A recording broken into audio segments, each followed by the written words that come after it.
ஒரு ஹெல்த்தியான high protein evening snack பாசிப்பருப்பு வச்சு ஒரு சூப்பரான ஒரு பணியாரம் தான்.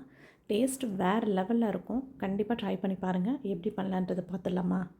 நான் பாசிப்பருப்பு 1 கப் பாசிப்பருப்பு நல்லா வாஷ் பண்ணிவிட்டு ஒரு 2 மணி நேரத்துக்கு நல்லா ஊற வச்சு எடுத்துக்கலாம். இப்போ இதை மிக்ஸி ஜாரில் மாற்றிக்கலாம். இது கூட 2 ஏலக்காய், ஒரு 1/2 கப் அரிசி மாவு எடுத்திருக்கேன். இது கூட 1 கப் நாட்டு சக்கரை, வெல்லம் இருந்தால் கூட அதையும் க்ளீன் பண்ணி சேர்த்துக்கோங்க. இப்போ இது எல்லாத்தையுமே இந்த மாதிரி அரைச்சி எடுத்து வச்சுக்கலாம் மாவு பதத்துக்கு. இப்போ இது கூட நான் ஒரு 1/2 கப் திருவன தேங்காய் சேர்த்துருக்கேன். 2 பிஞ்ச் பேக்கிங் சோடா, இது ஆப்ஷனல், வேணும்னா சேர்த்துக்கோங்க. எல்லாத்தையுமே நல்லா மிக்ஸ் பண்ணிவிட்டு ஒரு 1/2 அன் ஹவருக்கு மூடி போட்டு மூடி வச்சுருங்க. 1/2 அன் ஹவர் கழித்து நம்ம பணியார குழியில் போட்டு எடுத்துக்கலாம்.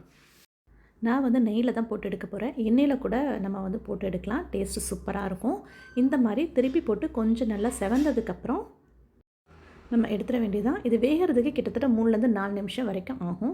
மீடியம் ஃப்ளேம்லேயே குக் பண்ணி எடுத்துக்கலாம். கொஞ்சம் ஹை ஃப்ளேம் வச்சிட்டோன்னா இது கரைஞ்சிரும், கலர் மாறிடும், டேஸ்ட்டும் மாறிடும்.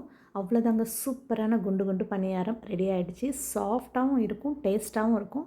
கண்டிப்பாக ட்ரை பண்ணி பாருங்கள். ஈவினிங் ஸ்நாக்குக்கு இது ஒரு சூப்பரான ரெசிபி. சேவ் பண்ணி வச்சுக்கோங்க. ட்ரை பண்ணி பாருங்கள். தேங்க்யூ.